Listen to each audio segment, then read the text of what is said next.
Kau pujian, Engkau kemuliaan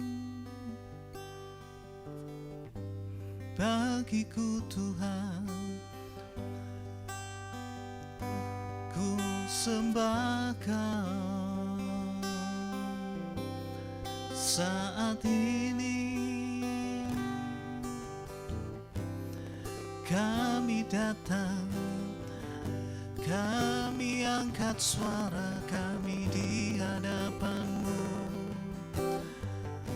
Segenap hatiku, segenap jiwaku, segenap akal budi dan kekuatanku, ku mau mengasihi-Mu.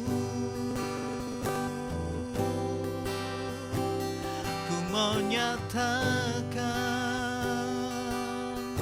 lewat pujian, lewat setiap lagu,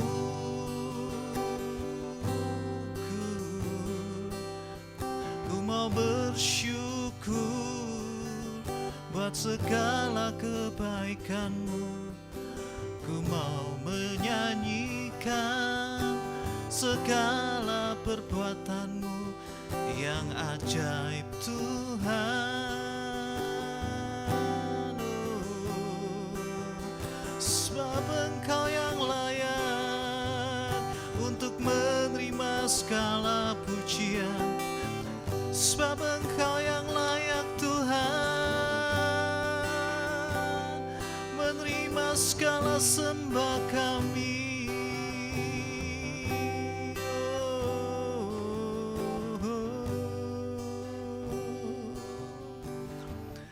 Terima kasih,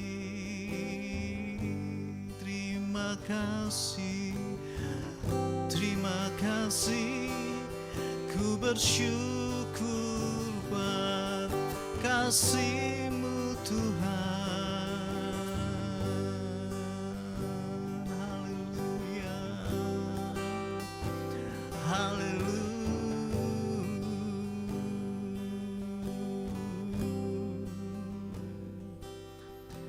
Ya Tuhan, biarlah tempat kediaman-Mu menjadi kerinduan hati kami.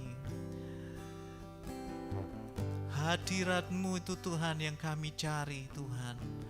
Pagi hari ini kami membuka setiap hati kami. Pagi hari ini kami mau mengangkat suara kami. Pagi hari ini kami mau Tuhan, kami mau bertemu dengan-Mu Tuhan. Nyatakan isi hati-Mu.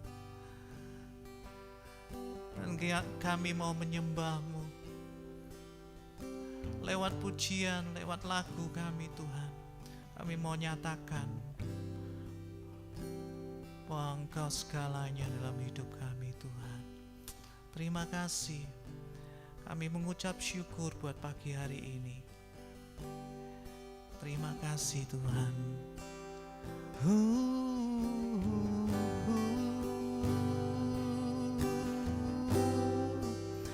Ya, mari pagi hari ini kita semua yang mengikuti ibadah ini, mari buka setiap hati kita.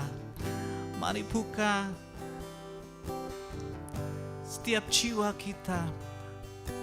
Biarlah Roh Allah bekerja dalam setiap kehidupan kita pagi hari ini. Mari Tuhan, nyatakan Tuhan apa yang menjadi kerinduan hati-Mu. Nyatakan Tuhan, itu yang menjadi sukacita kami Bapa. Ya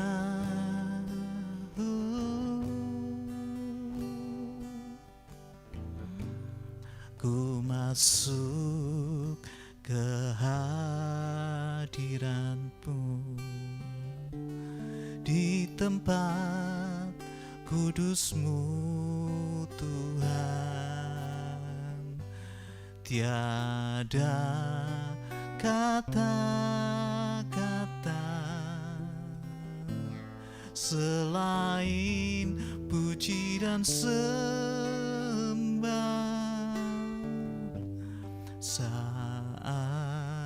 saat ini. Alangkah indahnya Tuhan bersamamu selalu, memuji dan menyembahmu.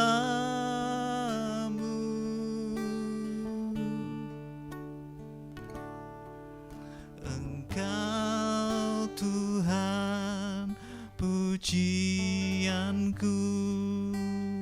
Engkau Tuhan kemuliaanku, kekudusan-Mu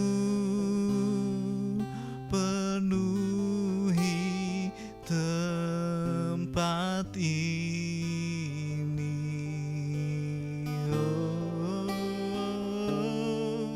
Ku sembah Kau dalam bait-Mu, ku tersungkur di kaki-Mu, hingga kemuliaan-Mu kan nyata dalamku.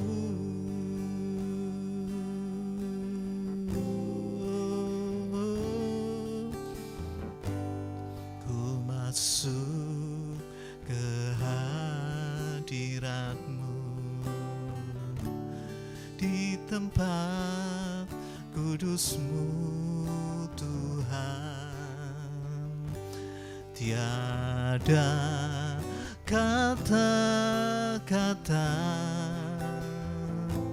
selain puji dan sembah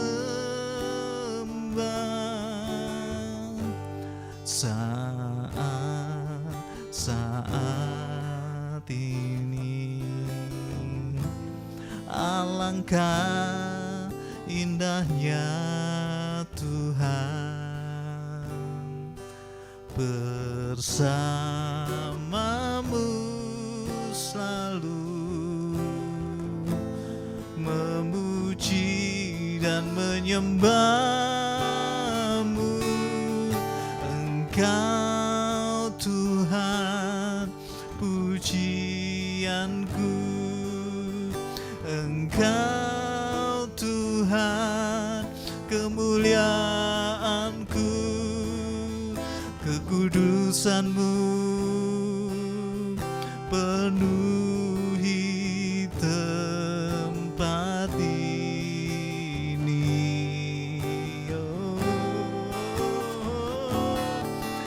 Ku sembah Kau dalam bait-Mu, ku tersungkur di kaki-Mu, hingga kemuliaan-Mu kan nyata dalamku.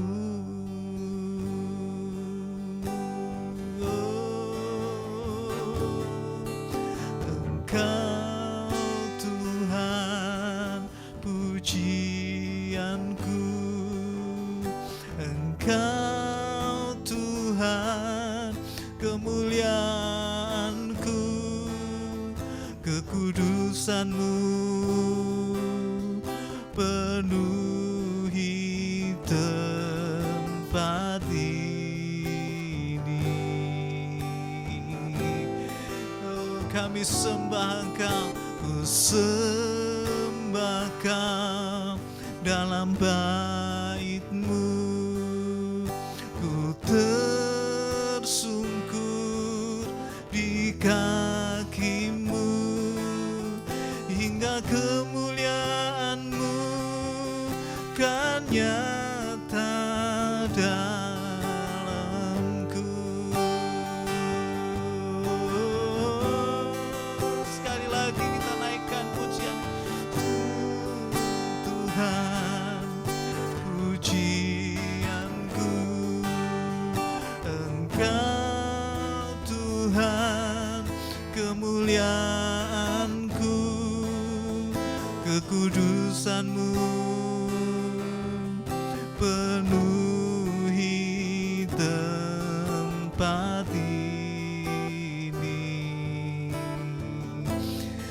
sembah, ku sembahkan dalam bait-Mu. Ku tersungkur di kaki-Mu hingga kemuliaan-Mu kan nyata dalamku.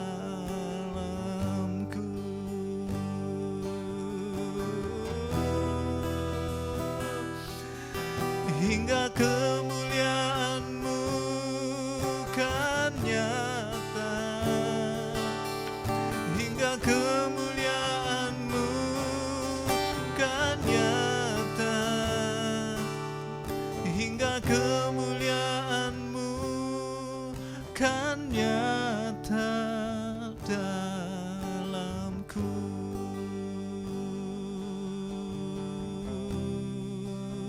Ya, Engkau Tuhan pujian kami, Engkau Tuhan kemuliaan kami, Kau yang layak kami sembah.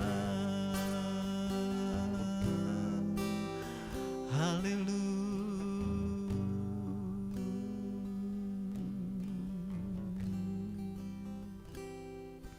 Terima kasih Tuhan, kami bersyukur padamu pagi hari ini. Dalam nama Tuhan Yesus. Amin. Ya, selamat pagi Bapak Ibu Saudara. Pagi hari ini saya teringat bahwa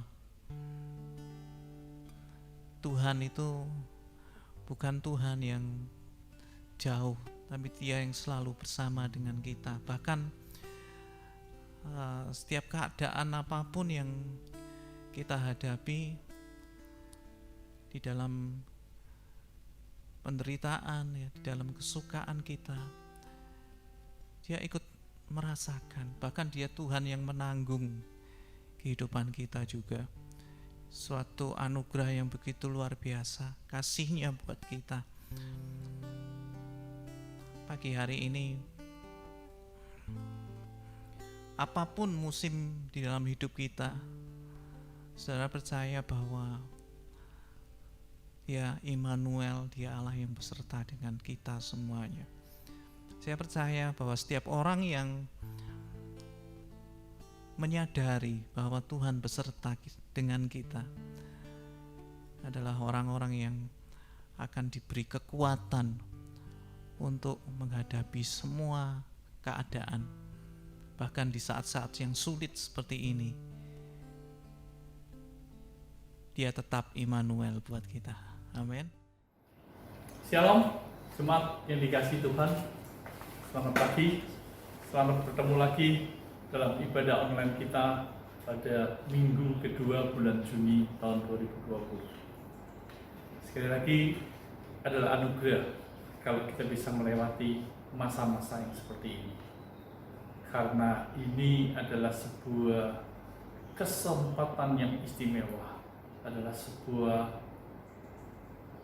waktu yang istimewa untuk kita bisa melaluinya.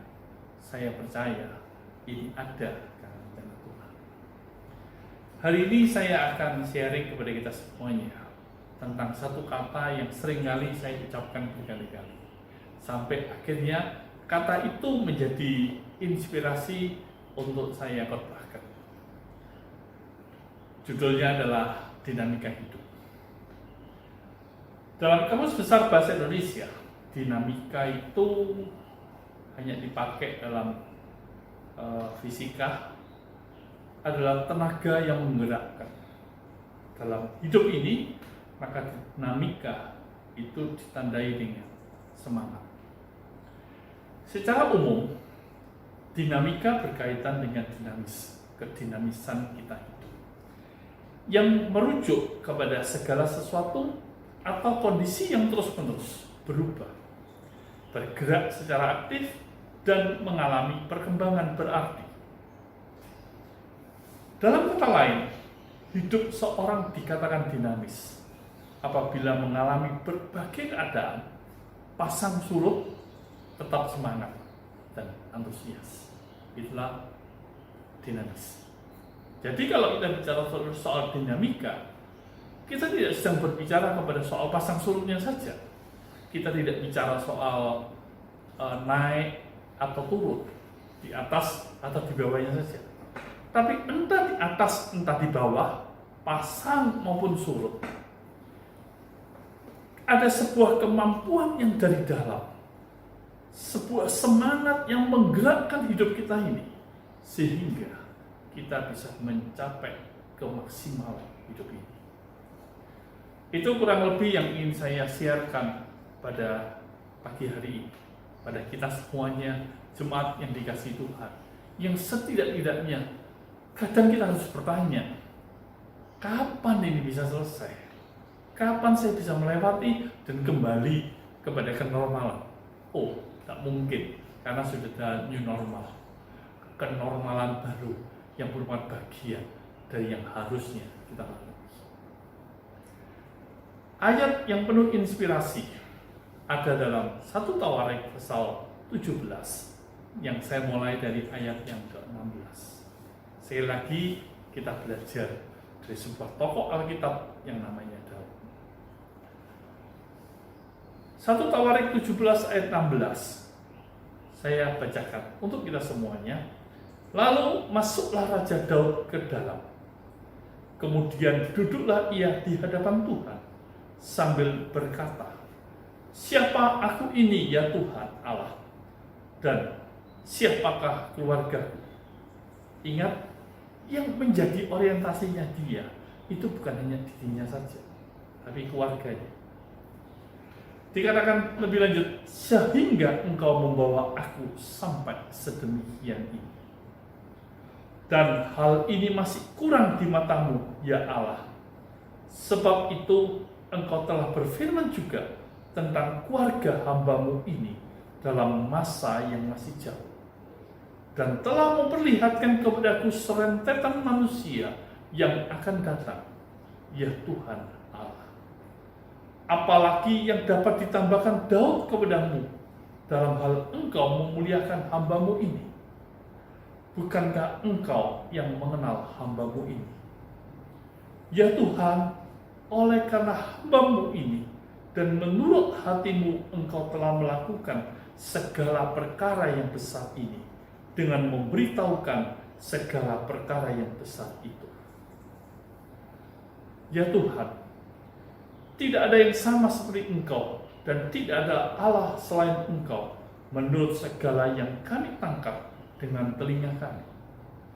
Dan bangsa manakah di bumi seperti umatmu Israel, yang Allahnya pergi membebaskannya menjadi umatnya untuk mendapat nama bagimu dengan perbuatan-perbuatan yang besar dan dahsyat, dan dengan menghalau bangsa-bangsa dari depan umatmu yang telah kau bebaskan dari Mesir.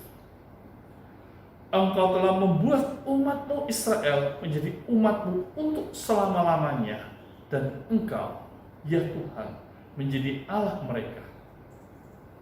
Dan sekarang, ya Tuhan, diteguhkanlah untuk selama-lamanya janji yang kau ucapkan mengenai hambamu ini dan mengenai keluarganya, dan lakukanlah seperti yang kau janjikan itu. Maka namamu akan menjadi teguh dan besar untuk selama-lamanya. Sehingga orang berkata, Tuhan semesta alam, Allah Israel adalah Allah bagi orang Israel. Maka keluarga hambamu Daud akan tetap kokoh di hadapanmu. Sebab engkau, ya Allahku, telah menyatakan kepada hambamu ini bahwa engkau akan membangun keturunan baginya. Itulah sebabnya hambamu ini telah memberanikan diri untuk memanjatkan doa ke hadapanmu. Dan inilah doanya. Oleh sebab itu, ya Tuhan, engkaulah Allah dan telah menjanjikan perkara yang baik ini kepada hambamu. Kiranya engkau sekarang berkenan memberkati keluarga hambamu ini, supaya tetap ada di hadapanmu untuk selama-lamanya. Sebab apa yang Engkau berkati, ya Tuhan, diberkati untuk selama-lamanya. Amin. Sebuah pembacaan ayat yang panjang. Ayat ini muncul pada waktu saya mempunyai grup di mana saya termotivasi untuk membaca Alkitab dari pasal ke pasal, dan sampailah pembacaan saya ke 1 Tawarik. Dan waktu saya mulai membaca ayat ini, saya mencoba merenung dan saya mau melihat sesuatu yang menarik sekali dari dinamika hidupnya. Saudara, Daud memulainya dengan kata, siapa aku dan siapa keluarga. Sedikit latar belakang dari kitab Tawarik yang bercerita tentang sejarah keselamatan umat Allah, yang bukan saja pada fakta sejarah Israel, jadi bukan hanya fakta sejarahnya, peristiwa demi peristiwa dari sebuah sejarah bangsa Israel, dari sebuah perjalanan bangsa Israel, melainkan pada makna dari fakta tersebut. Berarti penekanan kitab Tawarik adalah membawa kita untuk tidak sekedar belajar peristiwa demi peristiwa dari sejarah bangsa Israel, tetapi dari makna itu akan timbul pemahaman yang kekal. Dari makna itu akan timbul sebuah prinsip kehidupan yang tentunya bagi kita semuanya yang ada sekian tahun dibandingkan dari Daud ada, maka kita bisa menangkap sesuatu dan penting bagi hidup ini. Penulis memilih peristiwa yang maknanya dianggap abadi, menyangkut lingkungannya sendiri.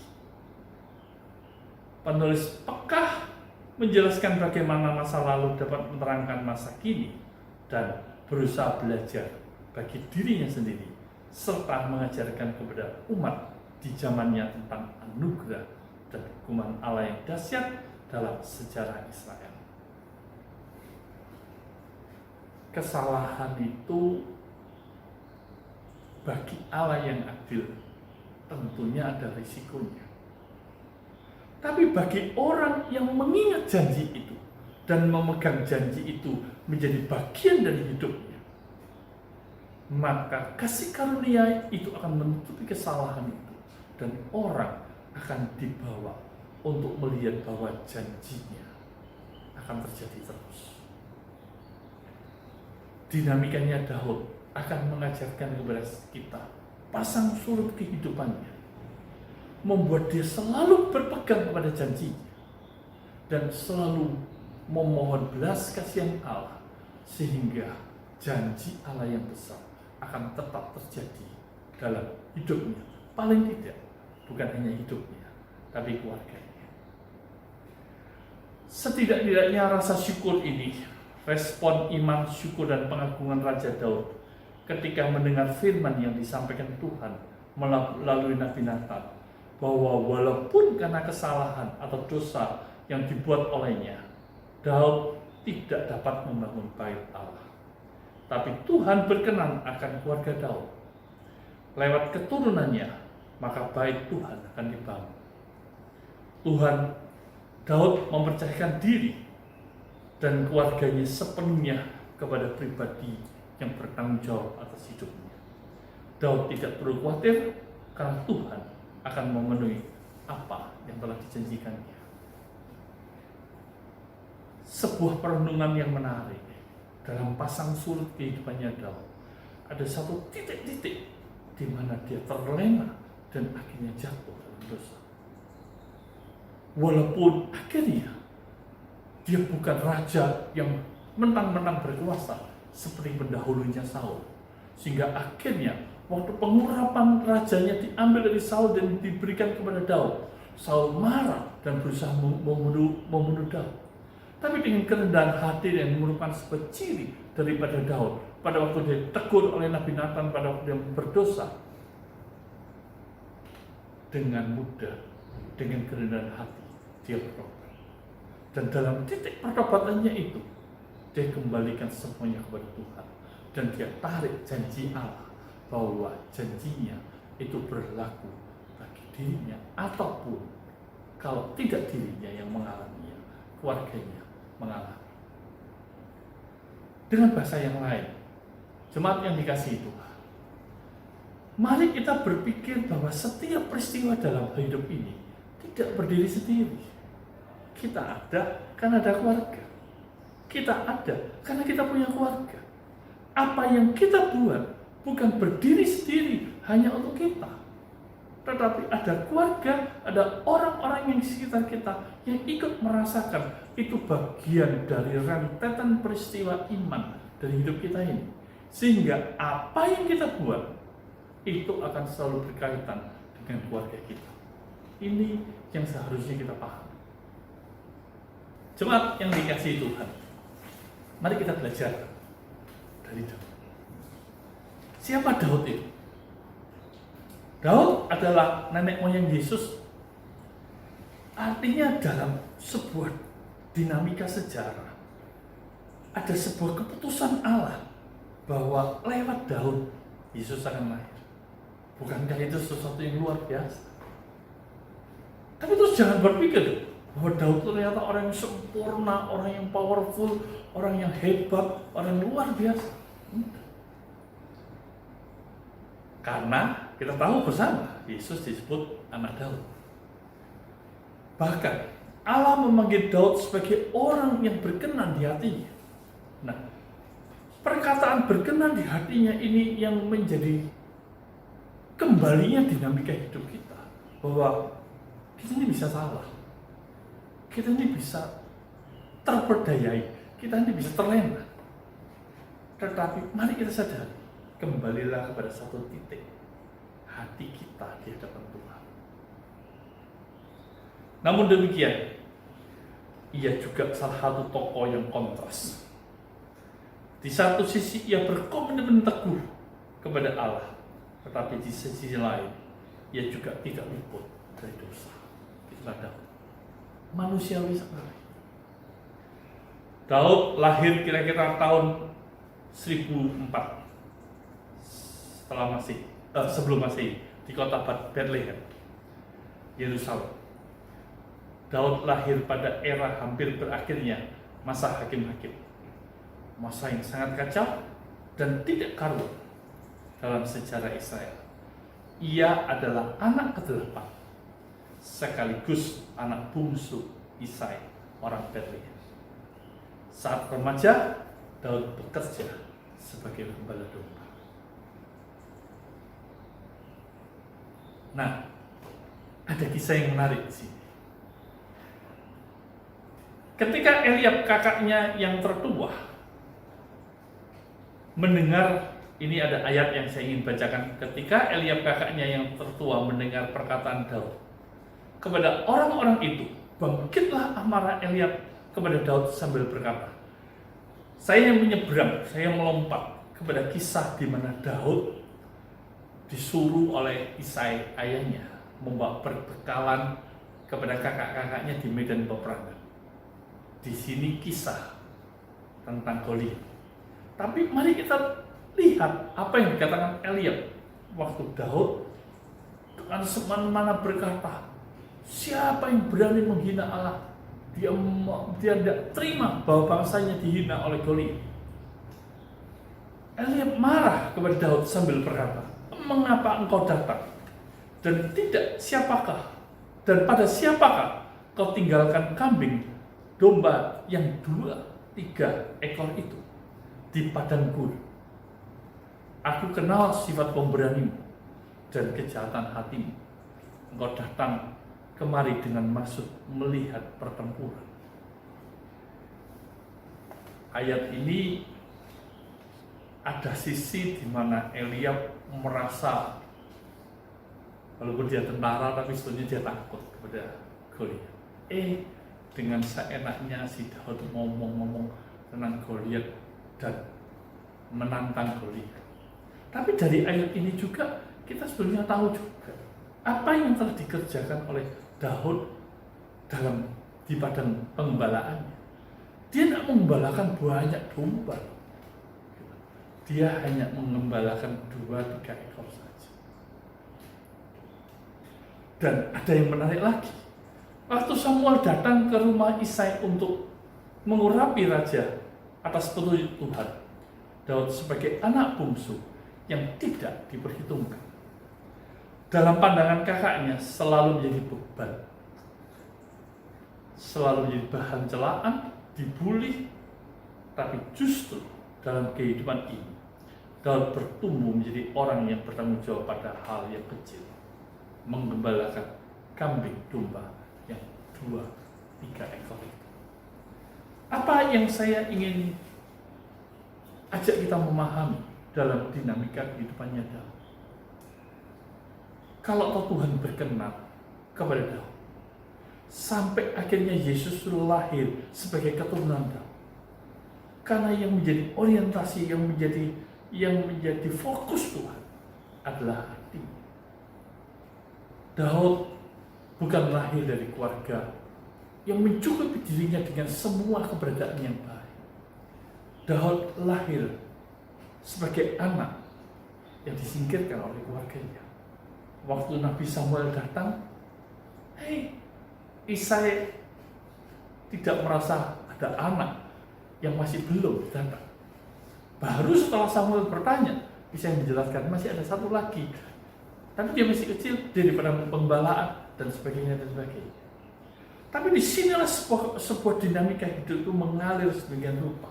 Sebagai anak yang dibesarkan dalam kondisi disingkirkan, tapi dia bertumbuh dalam kedewasaan untuk bertekun, berani melawan singa dan beruang yang hendak menghajar habis kambing dombanya. Ini merupakan sebuah pergumulan dan ini merupakan sebuah dinamika dari hidupnya. Dan ini masuk dalam sebuah kekuatan di dalam diri Daud. Tapi yang patut kita jaga, yang patut kita garis bawahi, Daud itu memiliki kelembutan hati yang luar biasa, yang merupakan bagian dari sebuah pengalaman hidup rohani yang indah bersama dengan Tuhan. Di satu sisi dia menjadi orang yang terbuang, tapi di sisi lain dia dapat menikmati hubungan pribadi dengan Tuhan di padang pembalaannya itu, sehingga lahirlah mazmur, sehingga lahirlah pujian kepada Tuhan dengan luar biasa sekali. Dan di bagian yang lain pula dia mencoba bertanggung jawab dari hal-hal yang kecil untuk menyelamatkan kambing dombanya. Dan itulah yang membentuk kepribadiannya Daud. Tapi sekali lagi, manusia sangat manusiawi. Kehidupan Daud dapat digambarkan seperti naik roller coaster, naik turun. Selain berada dalam bayang-bayang saudara-saudaranya, ia juga terus-menerus melarikan diri dari Saul. Setelah menjadi raja, ia pun seringkali melakukan peperangan untuk mempertahankan kerajaannya. Kali lagi, dinamika berbeda. Saya percaya sebagai manusia, waktu Saul mengejar-ngejar Daud, ada ketakutan, ada kecemasan, ada satu kondisi yang tak enak. Akhirnya dia bersembunyi, dia lari bersembunyi. Pokoknya seperti sembunyi-sembunyian kucing-kucingan gitu. Ini merupakan bagian dari dia ingin menyelamatkan diri. Tapi ada hal yang menarik, seperti yang saya katakan pada waktu kita belajar tentang kehendak Tuhan. Pada satu titik Daud bisa membunuh Saul, tapi tidak dilakukan. Di sini hatinya bertautan dengan Allah, dan Daud merasa bahwa ini bukan bagian saya, biarlah menjadi bagian Tuhan. Dan inilah manusia Daud. Dalam kemegahannya sebagai orang yang berhasil dalam peperangan, maka Daud berusaha menghitung jumlah tentaranya. Hal ini yang tidak diizinkan Tuhan, sebagai hal yang dilarang Tuhan, karena akan mengalihkan fokusnya dalam mempercayai Tuhan.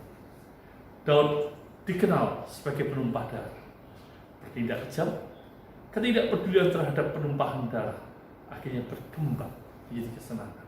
Sekali lagi, sebagai manusia yang normal, sebagai manusia yang naik turun, sebagai manusia yang sangat manusiawi, menjadi raja dia kadang-kadang memiliki kebanggaan, keponggahan, sehingga dengan mudah dia mulai mencoba menghitung, kekuatannya dia luar biasa dan sebagainya. Di bagian yang lain, karena dia gampang membunuh orang, maka kadang-kadang pembunuhan itu menjadi bagian dari kesenangan. Dan ini yang dilarang oleh Tuhan, yang tidak disukai oleh Tuhan. Tetapi dalam kondisinya dia naik maupun turun, ada masa-masa di mana dia selalu membuka hatinya sehingga Tuhan tahu siapa Daud yang sesungguhnya. Daud orang yang rendah hati, menganggap Tuhan dan orang lain adalah bagian dari keberhasilan hidupnya. Itu tercatat waktu kita tadi dengar ayat ini. Siapa aku ini? Siapa keluargaku? Dia mencoba menyimpulkan seluruh bagian daripada dinamika hidupnya ini untuk kembali kepada satu titik. Iya, sebetulnya kalau aku ini berhasil hanya karena Tuhan. Apa yang membuat hidup kita ini semangat? Apa yang membuat hidup kita ini bisa mengatasi semua perubahan-perubahan dalam hidup ini? Tidak ada lain kecuali dengan mudah kita membuka hati kita kepada Tuhan, supaya Tuhan tahu siapa kita yang sesungguhnya. Jemaat yang dikasihi Tuhan, jangan pernah sembunyi dari hadapan Tuhan. Jangan pernah melarikan diri dari hadapan Tuhan. Walaupun ada satu titik, mungkin kita sedang ada dalam bagian paling bawah dari hidup ini. Tapi belajarlah mengenal Dia sebagai Bapa yang baik, dan dengan kerendahan hati kita, izinkan Dia yang terus bekerja atas kita. Itulah bagian dari sebuah dinamika Daud yang menggerakkan, yang menyemangati Daud sehingga dia kembali terus pada janjinya. Di bagian yang lain, karena nanti itulah yang membuat dia menerima kritikan dari Nabi Natan waktu hidupnya dalam dosa. Di bagian itu pula dia akhirnya juga bisa menerima, ya sudah, kalau bukan aku, karena aku ini si penumpah darah, izinkan Tuhan anakku yang mau bangun bait Allah itu. Dalam segala sesuatunya menganggap Tuhan menentu keberhasilan hidup. Sekali lagi saya ingin bacakan ungkapan dalam 1 Tawarik 17 ayat 16. Siapakah aku, ya Tuhan Allah, dan siapakah keluargaku, sehingga engkau membawa aku sampai sedemikian. Dalam pasang surut kehidupan, kadang-kadang kita tidak mengerti, kadang-kadang kita melihat diri kita, kadang-kadang kita terlena, kadang-kadang kita bisa tertidur sesaat, tidak sadar dengan apa yang kita lakukan. Tapi justru disitulah menjadi suatu titik. Jangan membiarkan kita terlena dalam segala sesuatunya, tapi kembalilah dalam keberhasilan, bahwa keberhasilan dalam hidup ini datang dari Dia. Hal yang lain dari Daud adalah Daud itu menghormati relasi. Ketika Daud tidak membunuh Saul, ia menghormati relasinya dengan Saul. Ia menghargai Saul sebagai rajanya, sebagai orang yang telah diurapi Tuhan. Daud menghormati Saul sebagai ayah dari Yonatan sahabatnya. Sebuah teladan kehidupan. Seringkali ada tantangan dari orang lain. Seringkali ada masalah yang bisa dibuat oleh orang lain. Tapi jangan sekali-kali berpikir untuk balas dendam. Dalam setiap hubungan-hubungan yang dibangun oleh Daud mencoba berpikir bahwa setiap perkenalan, setiap hubungan itu datang dari Tuhan. Dan inilah yang membuat Daud belajar untuk tidak gampang menyalahkan orang lain. Hargai dan hormati relasi dengan orang lain akan berharga daripada kita membiarkan diri kita berpikir negatif terus. Karena dengan rasa hormat itu akan membantu kita untuk tidak berbicara buruk tentang orang lain. Saya mau ajak kita melewati sebuah pengalaman sejarahnya dan secara manusia di sana itu, secara manusia dia bisa terlena, dia bisa jatuh dalam dosa. Tapi dalam dinamika ini ada sebuah kekuatan yang menggerakkan dia untuk tetap ada pada janji Allah.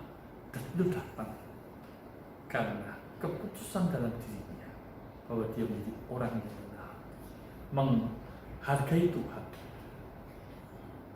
memiliki pengertian bahwa kalau saya hari ini ada semata-mata karena Tuhan, dan biarlah Tuhan yang terus berproses dalam hidup saya. Dan kalau saya ada hari ini karena ada orang-orang yang ada di sekitar saya, jadi hormati orang-orang yang ada di sekitar kita sebagai sebuah investasi berharga. Itulah yang akhirnya membuat kita untuk bisa berdiri teguh dalam segala sesuatunya. Pada bagian yang lain, Daud pemaaf. Setelah ingat doa Bapa kami, ampunilah kesalahan kami, seperti kami juga mengampuni orang bersalah. Selalu menjernihkan hidupnya, selalu membuat clear hidupnya, bahwa masa-masa yang saya lewati betapa berat pun dan betapa jelas-jelas kesalahan orang lain, tapi tidak perlu membalas dendam orang itu, tapi mencoba membuka diri kita untuk selalu mengampuni, selalu memaafkan. Sampai akhirnya Daud, karena komitmennya, karena jiwa yang besar, dia menerima Mephibosheth sebagai keturunan Saul yang sakit cacat diterima dan berhak mendapat makanan raja.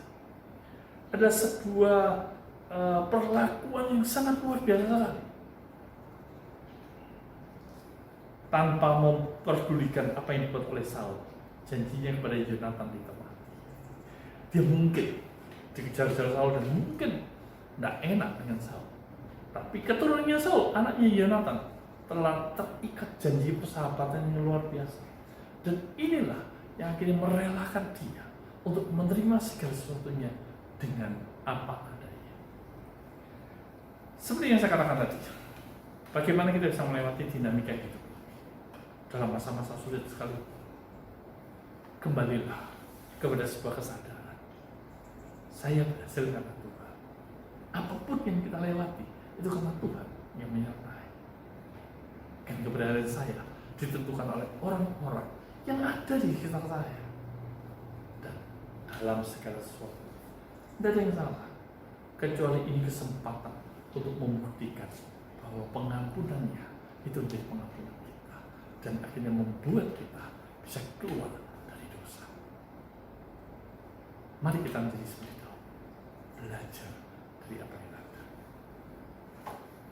Setelah kita belajar dari Daud, dan akhirnya kita mendapatkan poin-poin penting yang membuat Daud berhasil, maka kita akan tahu juga akhirnya bahwa apa yang menjadi dinamika kekuatan Daud yang akhirnya membuat hidupnya itu punya semangat. Tidak ada lain adalah kesadaran akan dirinya dan keluarganya. Saya selalu hubungkan ini. Kenapa? Karena kita ini bukan sendiri ya. Seandainya ada orang yang tidak menikah, dia tetap punya keluarga, dan dia datang dari keluarga. Artinya apa yang dia buat sebetulnya bukan hanya untuk dirinya, dia buat juga untuk keluarganya. Mari kita sadari, Daud sadar akan dirinya dan keluarganya, sehingga dia juga tahu bahwa kesadaran bukan soal kenyamanan pribadinya, tapi keseimbangan hidup. Bahwa kenapa Daud minta ampun? Kenapa Daud datang kepada Tuhan dan membuka hatinya dengan sungguh-sungguh? Karena dia tahu juga bahwa hidupnya tidak sendirian, ada keluarga yang mengikutinya. Dia jaga keseimbangan hidup dengan baik. Dalam kelemahan ada kekuatan yang selalu dapat diseimbangkan dengan kejernihan hati. Poin yang saya ingin bagikan, tetap punyalah hati yang jernih dalam menghadapi semua situasi dalam hidup ini, sehingga kita tahu titik di mana kita salah, dan kita tahu titik di mana itu menjadi sebuah kekuatan dalam hidup kita. Tapi sekali lagi, kalau kekuatan itu merupakan bagian dari sebuah keberhasilan, ingat bahwa keberhasilan itu bukan karena kita, tapi karena Tuhan dan karena orang lain. Dengan jernih kita bisa mengkoreksi diri kita sendiri. Dengan jernih kita bisa melihat siapa aku ini Tuhan, siapa aku berikan, sehingga kau bawa aku sampai sedemikian ini. Itulah bagian Tuhan, sadar. Dan bagian yang lain, janjinya tetap. Firman dan ketetapan Tuhan itu kekal, akan berlanjut pada generasi demi generasi dalam sebuah proses perubahan yang terus menerus. Ada seorang yang seringkali mengontak saya, dan dia mungkin dibandingkan dengan teman-teman yang lain agak lambat dalam menyadari, memposisikan hidupnya sehingga dia mengalami kemenangan-kemenangan terhadap kelemahannya.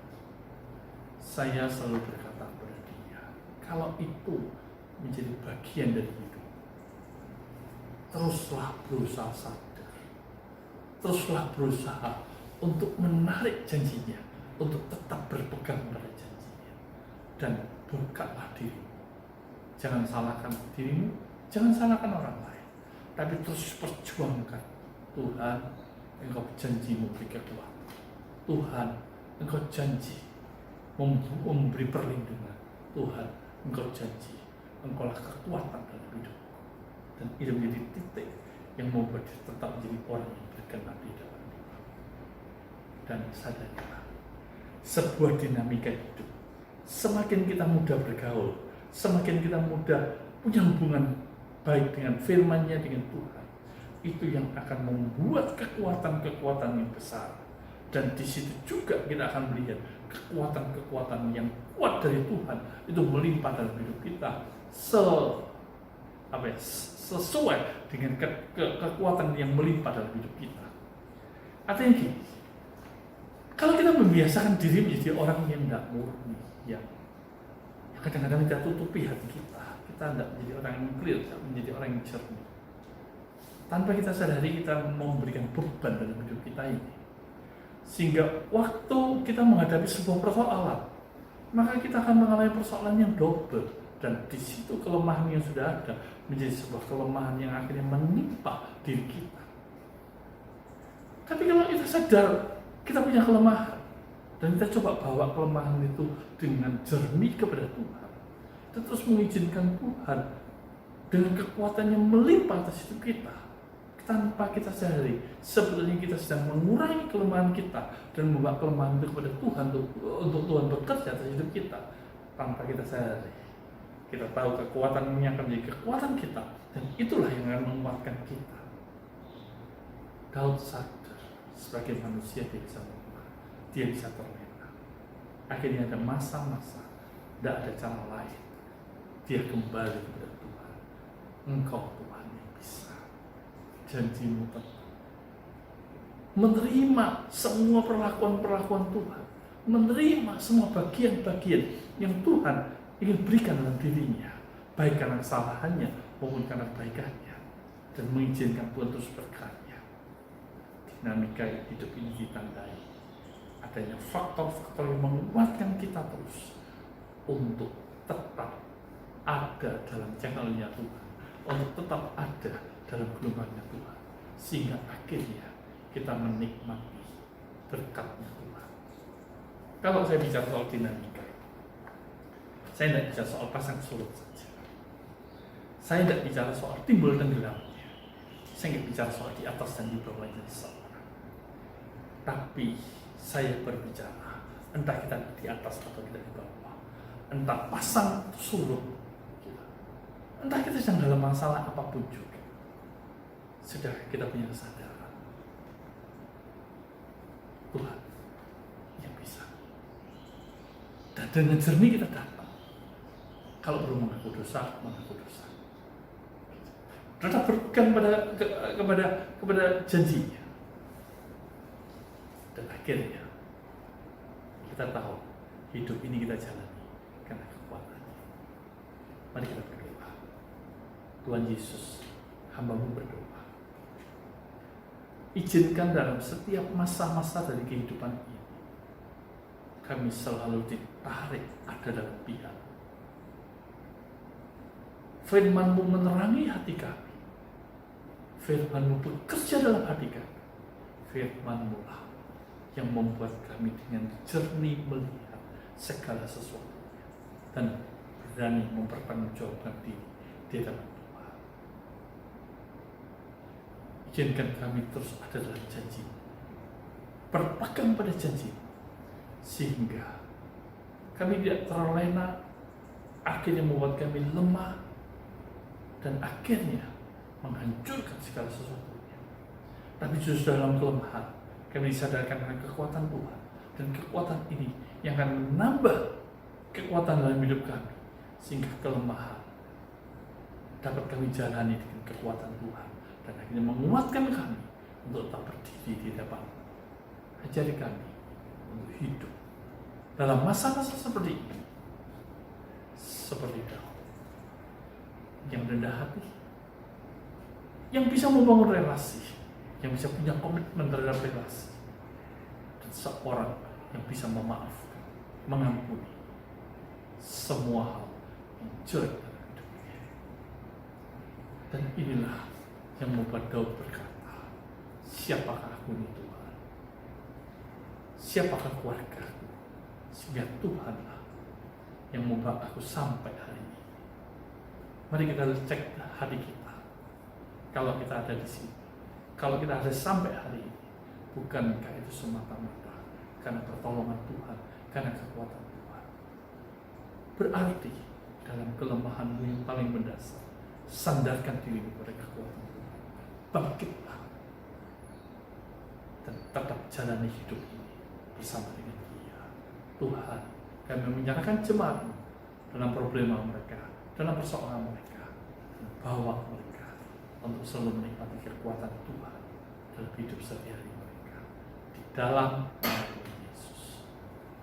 Amin.